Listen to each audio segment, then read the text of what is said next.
কৰিমগঞ্জত থাকোঁতেই জুবিন দাই তবলা শিকিছিল। ক্লাছ 5তে বিশাৰত পাছ কৰিছিল। তাৰপিছত দেউতাকৰ চাকৰিৰ সূত্ৰে তেওঁলোক পাইছিলহি বিজনী। মাক দেউতাক ভনীয়েক পামী আৰু জংকী আটাই আছিল তাত। জুবিনে তেতিয়া চাইকেলখন লৈ ঘূৰি ফুৰে। মাকে ভাবিলে জুবিনক লোকসংগীতৰ শিক্ষা দিওঁ। ৰমণী ৰায়ে ৰিক্সা এখন চলাই আহে। আহি তেওঁ গান শিকায়।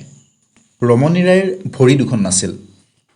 তেওঁই আৱিষ্কাৰ কৰিছিল যে জুবিনে দেখোন ভাল গীত গায়।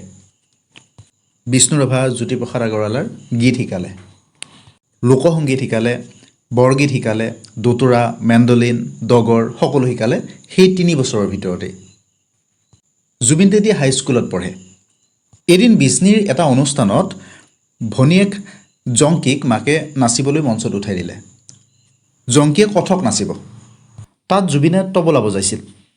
তাকো তবলা বজাইছিল গোটেই গানৰ বোলসমূহ গাই। তাত মানুহে খুব প্ৰশংসা কৰিছিল, কাৰণ একেলগে বোল গাই তবলা বজোৱাটো ইমান সহজ কথা নহয়। তাকো ক্লাছ 7ৰ ল'ৰা এজনে। তাৰপিছত দেউতাকে নতুন নতুন কেইটামান বাদ্যযন্ত্ৰ আনি দিছিল।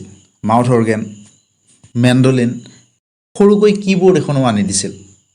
কিছুদিনৰ ভিতৰতে জুবিনে সেই বাদ্যযন্ত্ৰসমূহো বৰ সুন্দৰকৈ বজাব পৰা হৈ উঠে। তাৰপিছত তামোলপুৰ, তাৰপিছত যোৰহাট অহাৰ পিছত ল'ৰাটো সম্পূৰ্ণ মিউজিকত ব্যস্ত হৈ পৰে। বন্ধ কোঠাত গোটেই ৰাতিটো ৰেৱাজ কৰে।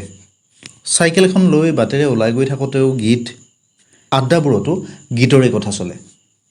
সেই সৰুকালতে লোকগীত শিকোৱা গুৰুজনে আৱিষ্কাৰ কৰা এই জুবিনেই হয়গৈ পিছৰ পৰ্যায়ত আমাৰ সকলোৰে মৰমৰ জুবিন গাৰ্গ।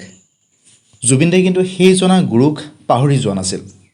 তেওঁৰ ল'ৰাক তেওঁৰ লগতে ৰাখিছিল। এনে এজন শিষ্য পালে গুৰুৰ জীৱনো ধন্য।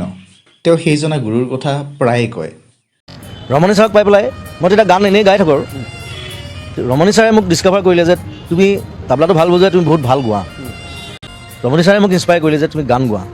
লোকগীত শিকালে মোক, কামৰূপীয়া লোকগীত, গোৱালপাৰীয়া লোকগীত, বৰগীত, মোক এই অসমীয়া ফ'ক সংস্কৃতিৰ লগত দোতাৰা শিকালে, ডগৰ শিকালে, মেণ্ডলিন শিকালে। এটাৰ পিছত এটা তেওঁ শিকাই গৈ থাকিলে মোক 3 বছৰ।